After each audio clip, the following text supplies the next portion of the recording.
Hey there, boys and girls. Sachumo here. I'm going to be doing something kind of different today. I'm going to be analyzing, showing a little bit of my expertise on the subject, and sharing a little bit of knowledge with you on the universe of It. Written by Stephen King in 1984. It is a masterpiece in my eyes, and I've read it countless times. So I just want to share a little bit of what I know and talk about the trailer because Warner Brothers released a teaser trailer for the movie, which is coming out September 8th, which I am eagerly awaiting. Anyways, I am going to analyze pretty much every scene and give you kind of an idea of what's going on, what will happen, what might happen, and just what each scene means, and just point out a few facts in there so you might learn a few things. And by the way, this is all spoilers. I'm going to be saying pretty much everything that happens in the book from the knowledge that I get, or the information I get from the trailer. So buckle up and let's begin. First scene, as you might guess, is so Bill Hanscom, right? He's I'm not sure if he's sick in the movie, but in the book he is sick. He has influenza, I'm pretty sure. I think so. Anyways, he's sick, and Georgie has to. He has Bill to make him a paper boat, and they talk back and forth, and they say, and they just act like brothers, and then eventually Bill says to Georgie that I need paraffin, and you're gonna have to go downstairs and get it. So Georgie goes downstairs to the cellar, and he sees the can of paraffin, which is wax to seal the boat so it won't sink, and he notices the turtle on the can, which is kind of a very important topic. I'm not sure if they're going to mention the turtle in this movie, but we'll find out maybe in the later trailers. But there is references of it I've seen in some of the other pictures that have been released from the set, so maybe the turtle might come in. And if you don't know what the turtle is, I might explain it later, but it's beyond the scope. Anyways, so Georgie goes down to the cellar, he gets the paraffin, and he comes up, and Bill seals it. I guess right now he's writing SS Georgie on it.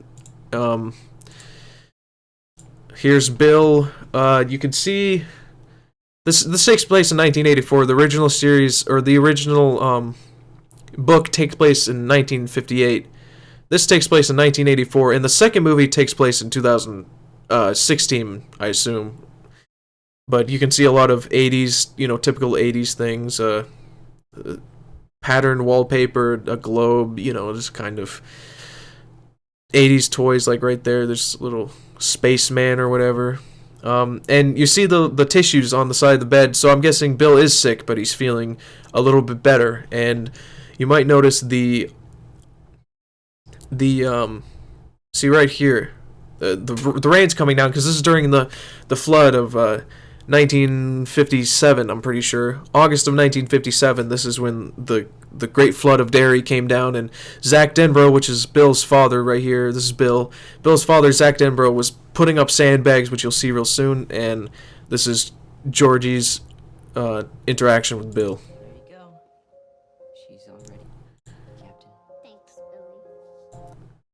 So anyways, Bill gives, I think you can see kind of the paraffin that's on the side of the boat, and he hugs Bill, and this is the last time Bill sees Georgie. He goes out and plays with his boat. The classic scene, you can see one of the family's cars, Zach Denbrough's car, I'm pretty sure. They didn't go into detail in the book of what type of car Zach Denbrough drove, but it was it would be kind of irrelevant because this is a car from the 80s and not the 50s. Anyways, this is the front house of Bill's family house, and I'm guessing in the back is the parlor, which is where his mom plays Fur Elise around the time of Georgie's death. And this is the front yard, This is the front yard, yay. Alright. So Georgie goes out, he plays during the flood while all the grown-ups are being, they're worried about what's happening to Derry because things are getting destroyed from this just downpour of rain that's constantly coming down. And Georgie lets his boat go and chases it down the river. See a downward shot. This is pretty nice. See, that's Jackson Street. That's the street Bill's house is on. And you might see in the distance these like tents that are put up, sandbags. It's to divert the rain. And Derry Public Works like signs are up because the town puts down sandbags and just different things to stop the flooding and minimize the amount of damage. Because earlier, Derry, I think in the 1920s, Derry had a really big flood that wasn't this bad, but it was awful. So the town knows what flood can do to it. So they got to prepare at least. You can see Georgie just hit his head. This doesn't happen in the book, but you see Derry Public Works on the sign, which is self-explanatory. We already talked about it. A lot of 1980s cars, which is okay. So the boat goes into the drain. This is like the classic scene. A lot of people who know about it, they know that the boat goes into here, right? Boat goes into here, and Georgie thinks it's gone, and then he starts smelling things. He smells a circus and peanuts and things like that, and he can't believe his eyes because there's a clown in the drain floating above the water and against the current, as if it can't move him at all.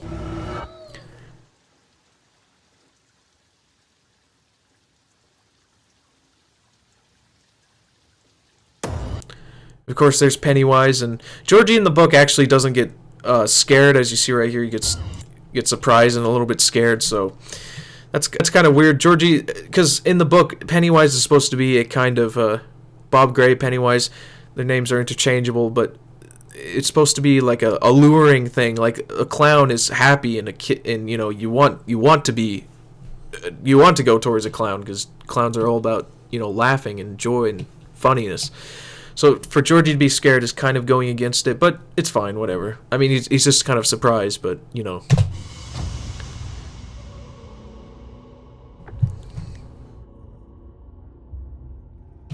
All right, so this is Derry. I'm assuming this is where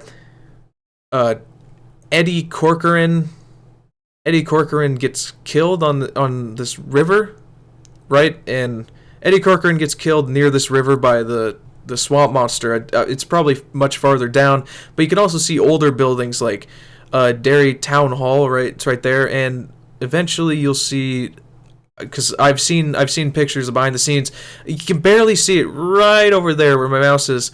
Right there's the Paul Bunyan statue, which plays a part in the role of Richie Tozier back in 1958 when he's running away from. Or I think it was actually 1957 because it was a memory that Richie had, which he revealed to the Losers Club later on.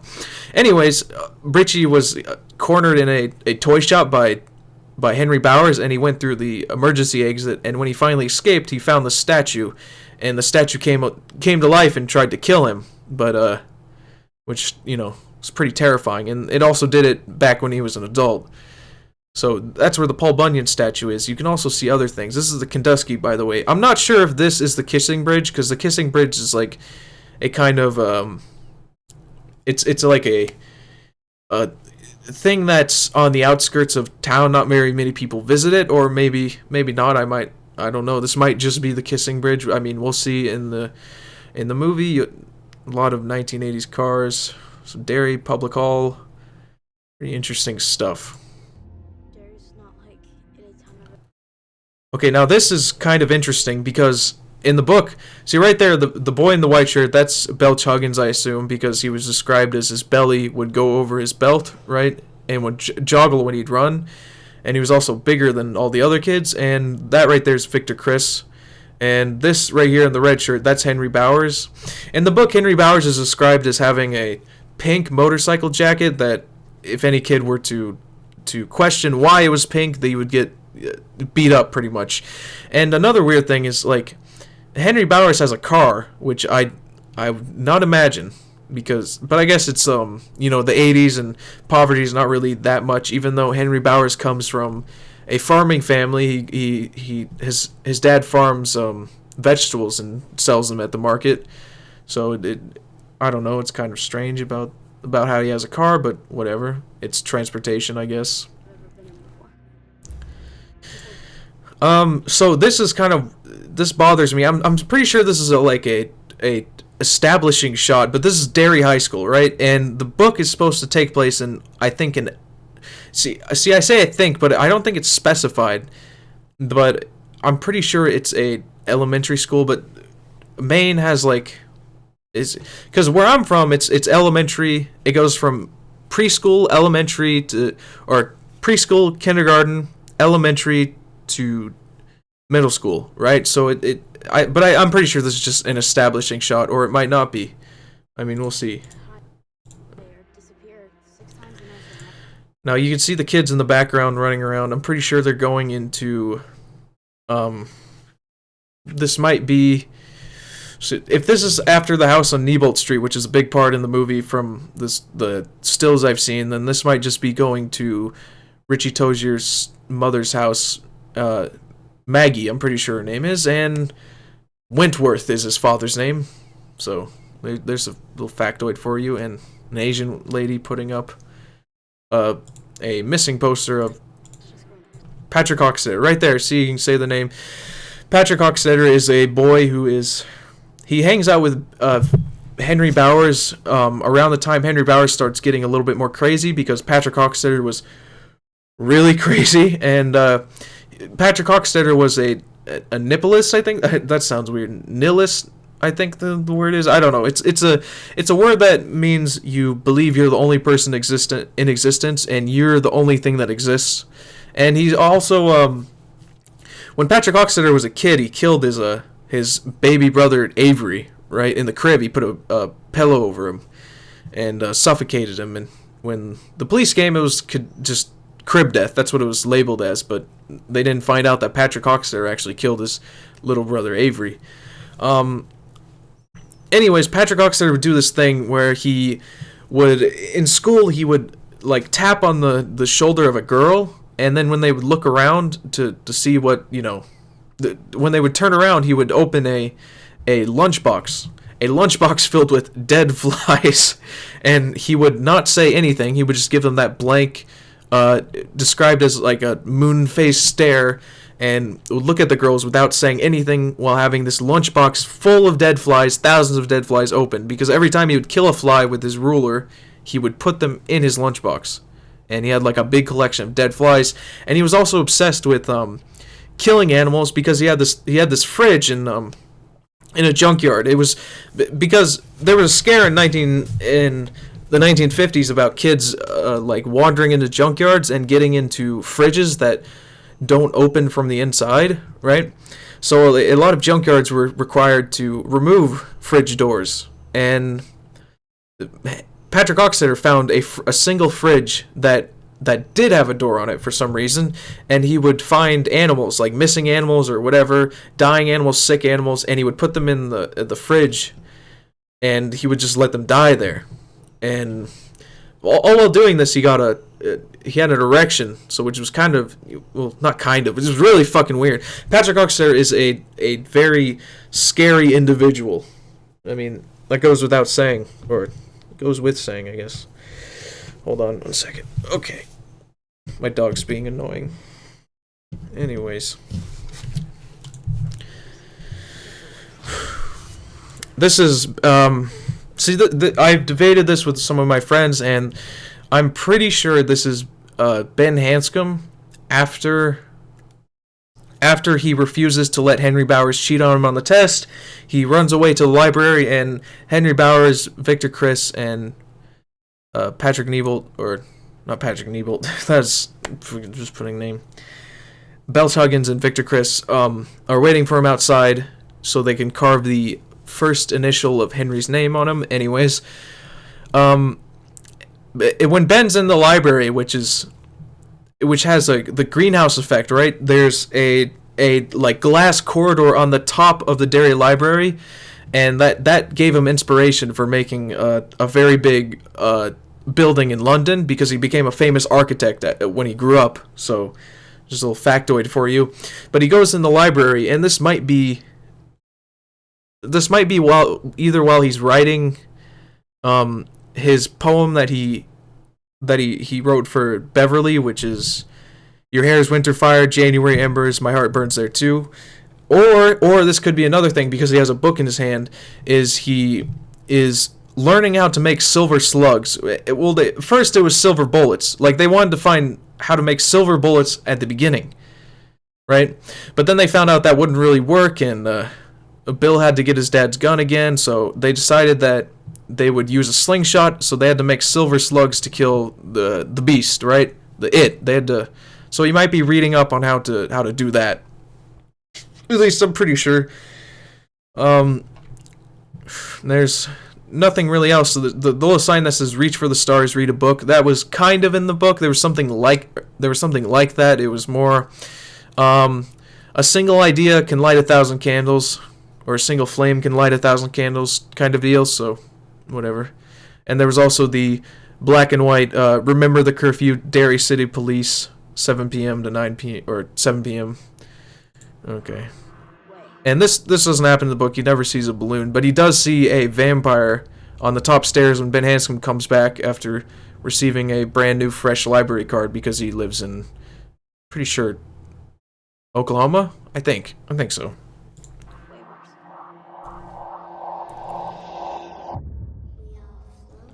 See, okay, you just might have heard that the trailer just said "we all float down here," which is what Beverly hears in the sink. One of the girls, Veronica Grogan, I think.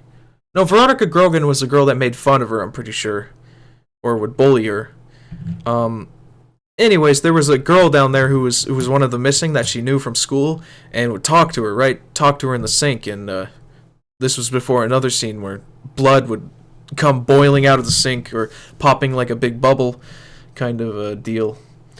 Anyways, what's going on? Now this is kind of self-explanatory. This is when they go down to the sewers for the first time to kill it. Beverly might have a slingshot in her hand with silver slugs. One of them missing because they unloaded a few into it during when they were on the house on Neibolt Street. I saw something. Now you can see, I don't know why Michael Hanlon has a big stick. It almost looks like a spade, right? A garden spade, because his dad's a farmer. But that's a little bit weird, I guess. There was this clown. Now, okay, I'm gonna go back. That scene right there, this takes place in the Barrens, which is a kind of an offshoot of the sewer system of Derry, where none of the bullies usually show up, and that's where the Losers Club hangs out, because people don't mess with them. But right now they're all in the center of the street, which is kind of, I don't really understand, and they're telling each other about how they've seen the clown too. They've all seen the clown, and they've all seen like strange things, and they finally fess up to it. In the book, it starts out with Bill telling about how his picture book of Georgie started bleeding and flipping the pages automatically, and then Ben reveals that he saw it on like the ice, like during a really cold January day, right after leaving school, or staying late after school to help his teacher sort books in the library, or I don't think it was in the library, but you know. And then he goes to, I think, the Kissing Bridge. It was a Kissing Bridge, and it was frozen over, and on the ice was a clown who beckoned Ben towards him, and said, and turned into a mummy, and Ben could smell the spices from him. And Ben reveals that to them after Bill reveals the story about Georgie's picture book, and then it slowly turns out that Eddie Kasprek had a similar experience, where Eddie used to hang out at the railroad yard, right?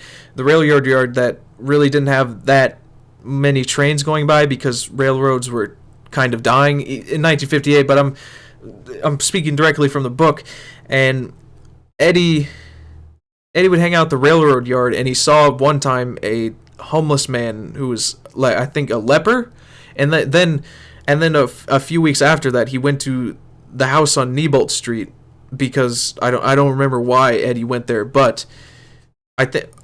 Oh wait, I'm pretty sure Eddie went to the house because he saw a leper in there, a leper homeless man, and he went to see if the man was still there.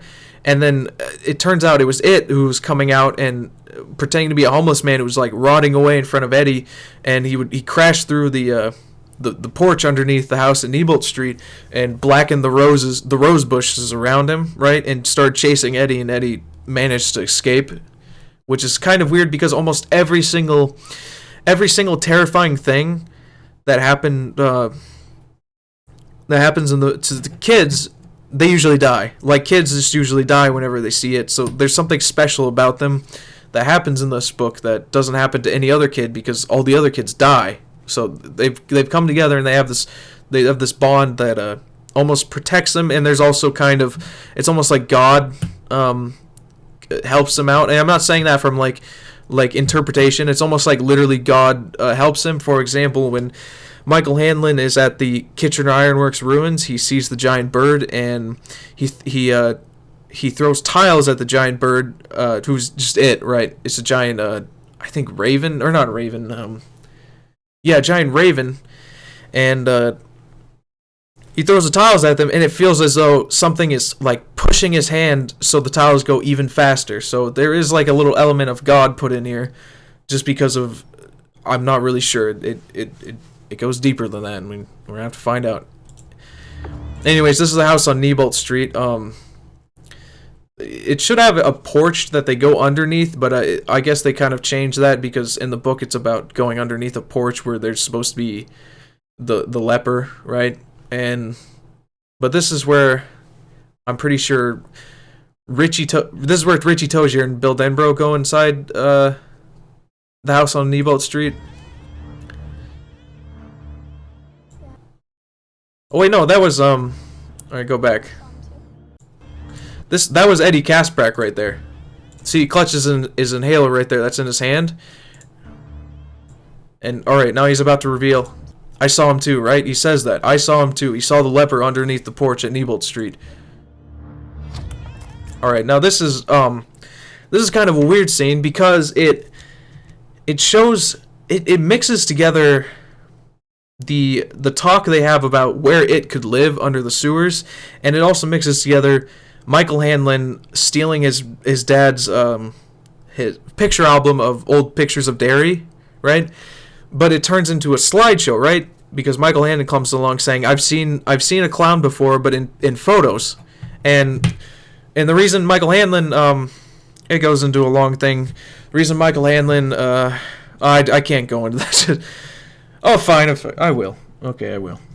Anyways, so Michael Hanlon has a dog named Mr. Crackers, and Henry Bowers is Henry Bowers' father, who Butch Bowers, right? That's his name of his father. It was a farmer as well. Michael Hanlon's father is a farmer, and they compete because they're farmers. You know, they have both kind of the same stock, and they got to compete against each other, and Butch Bowers was racist, really, really racist, and he hated black people, and he saw them as awful things, and he kind of imposed those thoughts on Henry, and Henry eventually thought that if he would kill Michael Hanlon's dog, Mr. Crackers, by getting some meat from the market and putting rat poison on it, then he would get his father's affection, and it did. He told him that he killed according to the book, the nigger's dog, then Henry would get gratification because his dad said to him,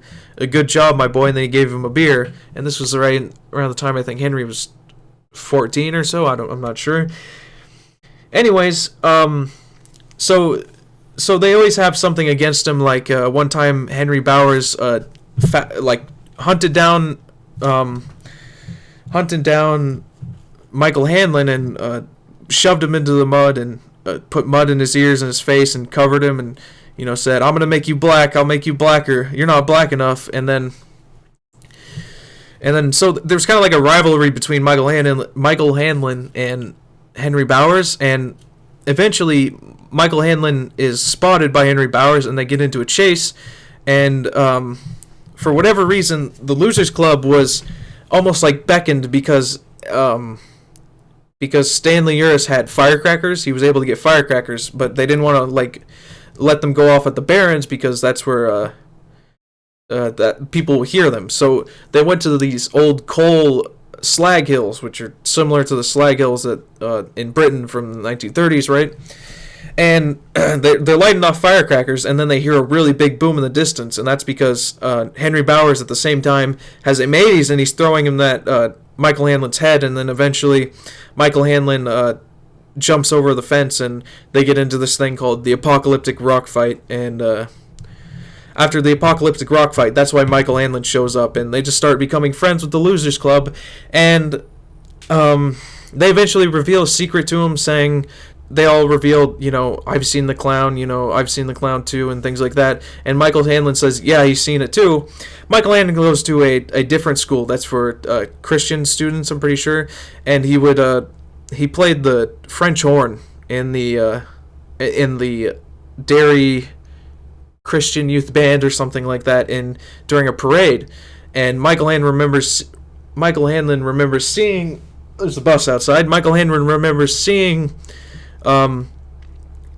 He remembers seeing this clown just jumping around and going everywhere, and the clown looks at him as if he knew a secret, right? And that really freaks him out. So then he thinks that he saw that clown in photos from his father's album, so he brings it to the Losers Club, and then they're right here.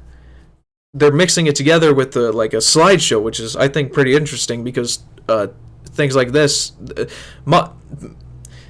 it wasn't in everybody's home until the 80s or in late 70s for people to have these like slideshows that were really cheap and easily accessible. So it's pretty interesting. Now, this is overlaying the sewer system with the streets, and then they're finding a way to get to its lair because they want to know where he comes from, right? And because they want to kill it. I mean, Bill wants to kill it mostly because it killed his brother, right? It's evil, and he has to kill it. He has to slay the beast and go to the depths of hell and to redeem his brother's death. And that's Henry Bowers. I mean, not Henry. God, I'm just got names in my head. But Eddie Kaspbrak right there, right? You just see he took a sip of a spray of his inhaler, and there's a scene in the book where Norbert Keane confronts Eddie about his inhaler and tells him that it's actually hydrox mist added. I can't talk. It's actually hydrox mist mixed with a little bit of camphor to give it a medicine taste, and he actually doesn't have asthma because his mom is overbearing. She's a very fat, overbearing woman who, when Eddie was a little baby, he had a sickness, right? And she thought that Eddie was going to die, so ever since then, she was always overprotecting of him and thinking that he can't do the same things as all the other kids, and just a total, like, overbearing mother, typical Freudian kind of deal going on there. Anyways, so the doctor eventually gives in to Mrs. Kaspbrak's pleas, saying that he has asthma, and so he gets asthma medication, which is an inhaler, but it just has no medicine in it. So it's simply just for the mind, which is what plays into the book, the power of your mind, the power of friendship, and things like that. So let's see the next.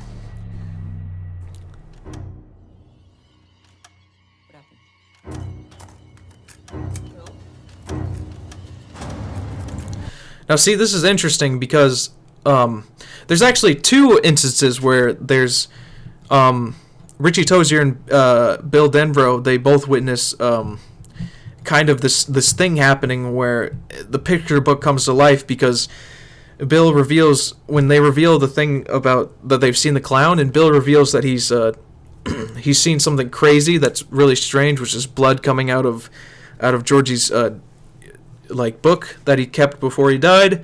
And so Richie says, I want to go see the scrapbook, and when they do, it one of the pictures is an old town photo of Derry, and it slowly comes to life like a photograph, and it shows Pennywise, right? It shows Pennywise beckoning Richie Tozier and Bill Denbrough. And they both like go towards Bill and I mean, and Bill and Bill and Richie go towards Pennywise in kind of like a beckoning manner, and Bill puts his fingers inside the photograph as if it's water, and it just shreds his fingers to pieces, right? It cuts them up like you put them in a blender.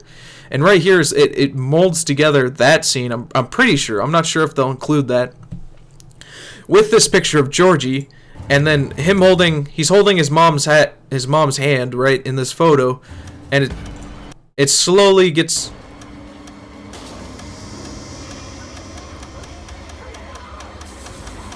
to be revealed that it's actually Pennywise in his mom's dress, in the photograph.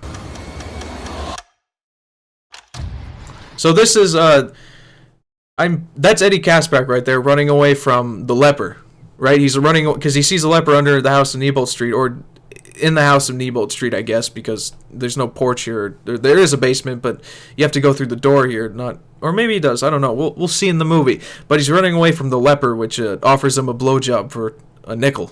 He has to pay a nickel to get a blowjob, apparently. And the leper's jaw is falling out, and he's missing eyes, and his skin's just peeled out like it's burned, and just horrific things like that. And this right here, this is a classic scene where Ben Hanscom is treading through the water after rolling down the hill into the Barrens from. See, right now, Ben has a big H in his chest because, or his belly, a big H for Henry, because Henry was going to write his whole name with a knife into Ben, because Ben would not let Henry copy off of his test, right?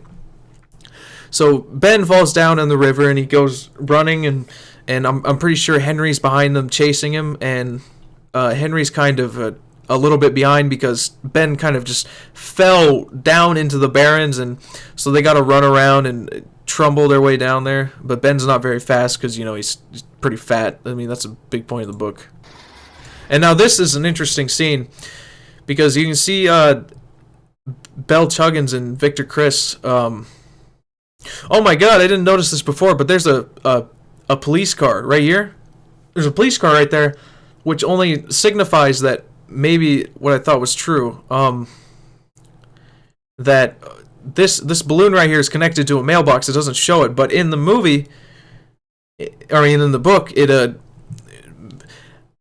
Henry Bowers, after getting thwarted by the Losers Club multiple times, he's presented with a gift, and the gift is from Pennywise, and it's an ivory inlet suicide spring blade that just goes out at the touch of a button. It's a stiletto, right?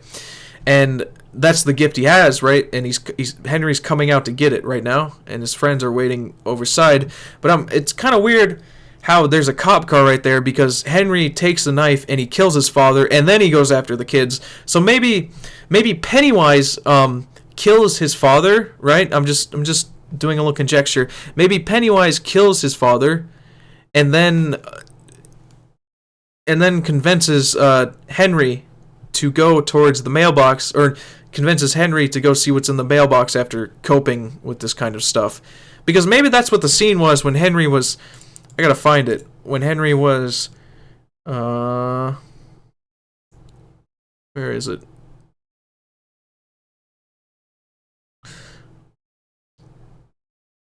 I gotta find it. Where is it? There is a scene... Oh!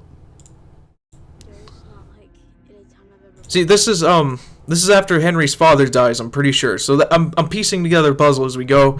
Henry's father dies, and his friends are just there. They're kind of in a dazed state. That's what the book described it as, almost like they were drugged, and they would follow him to do anything. All right, we're gonna go back to. Now this is back to Henry. He's going towards the mailbox to get the ivory inlet suicide spring stiletto. And now this is a very interesting. They're inside the house on Neibolt Street. Beverly Marsh has the slingshot probably in her hand right now with silver slugs, and the clown is coming after them. You see how his fingers are kind of morphing upwards, right?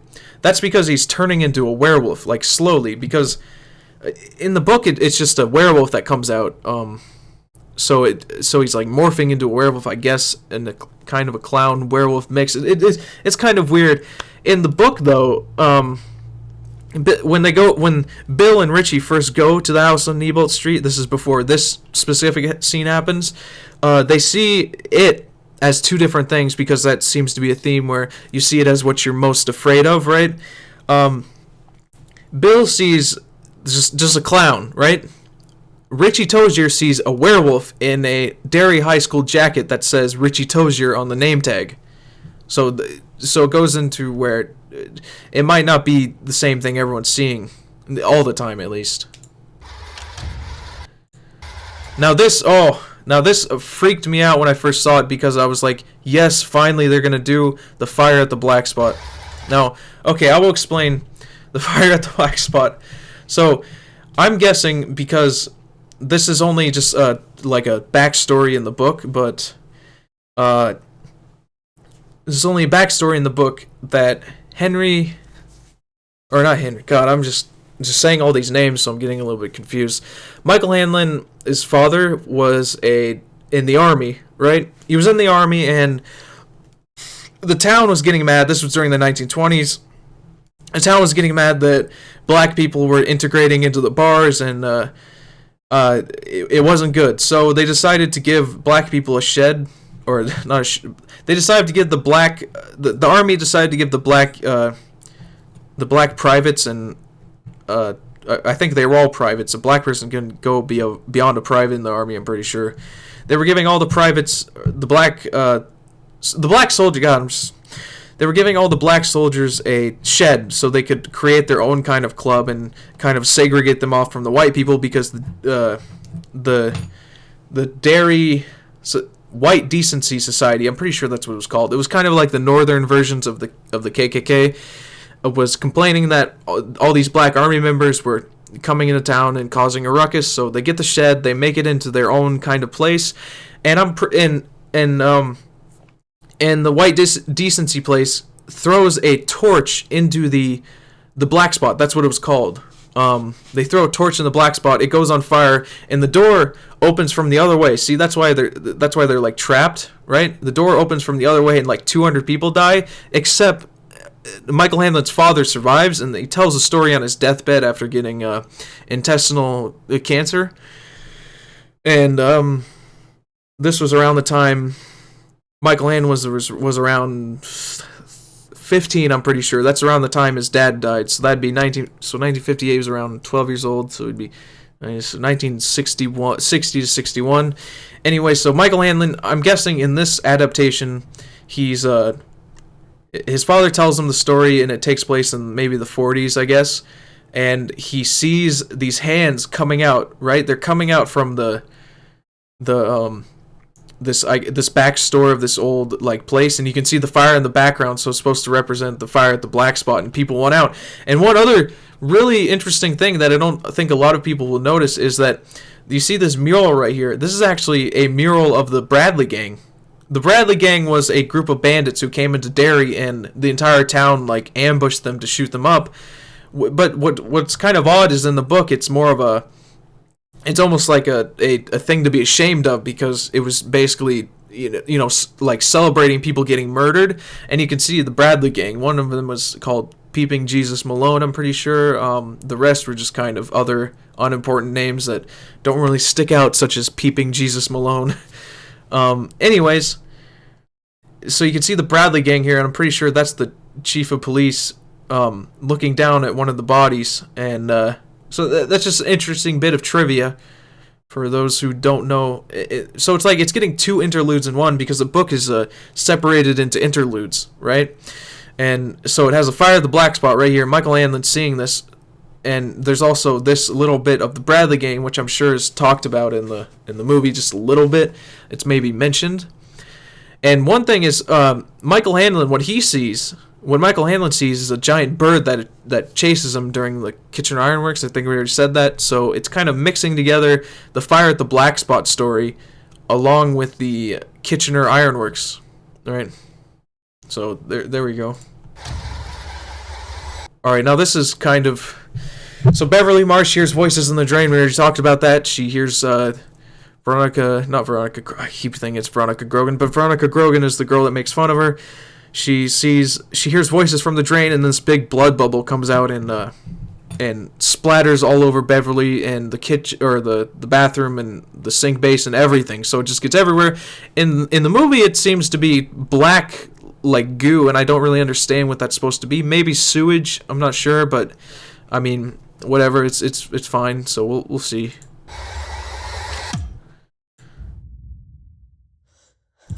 Now, this is under the house on Nebo Street, I'm pretty sure. And see right here, you can see Georgie. This is Pennywise's incarnation of Georgie, and he's trying to get, because in the book, they're down in the sewers both times when they both go in the sewers, and they see Georgie. Bill sees Georgie twice, and they try to convince him, that it's his fault that he died. That's why Bill is kind of crying. It doesn't show that part, because Bill's seeing Georgie for the first time ever since his death, when he was his arm was ripped off like the socket of a fly, and he bled to death, by the way. A lot of people don't know that.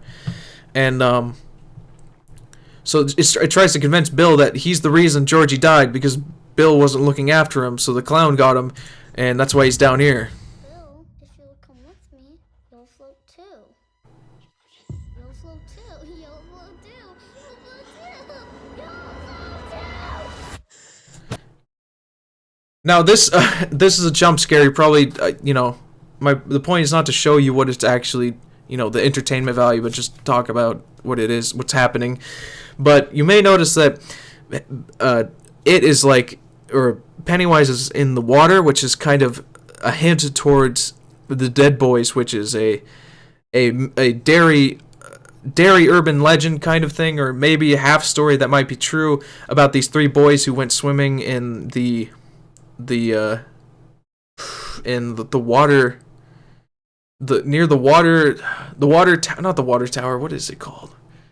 It's like an upward water storage thing near that, and these kids went swimming and at nighttime, and they couldn't find a way out, so they just swam until they all drowned. And Stanley Uris, while bird watching, sees the door open to that, and he goes towards it, and he sees the Dead Boys come up from the water, and I guess that's why they're kind of mixing together some of the stories, which I think is a good idea. Anyways, here comes the jump scare. Which is pretty fucking terrifying. And then the fantastic, and everyone knows why this is drawn the way it is, because Stanley Uris in 1984 kills himself, or not 1984. In the movie, in 2017, Stanley Uris kills himself after he gets the call from Michael Hanlon, and his wife discovers him. But the reason it's shaped like this is because before he dies, after slitting his wrist, Stanley Uris draws out the words "it" with his blood, and then he passes out and ultimately dies. So September 8th. Hope you're excited for September 8th. Because I sure am. 'Cause buckle up. Alright, I hope you guys liked this video. This was kind of an in-depth analysis of the trailer. And share this with people who want to know more about the It lore and the universe itself. Warner Bros. Is obviously going to copyright this, so I don't really care. It's more just to teach people, so, I hope you guys enjoyed this, because I enjoyed talking about it, and I love talking about it, but I would never be able to post this on my main channel as much as I'd like to, but, what am I going to do? So thank you for watching. I hope you learned a little bit about it, and I hope you read the book more than once, because just reading it once, you don't really get that much out of it. Reading it twice, you get a little bit more out of it. Reading it a third time, you get more and more out of it every time you read it, and I think it's totally worth it. So, thank you for watching.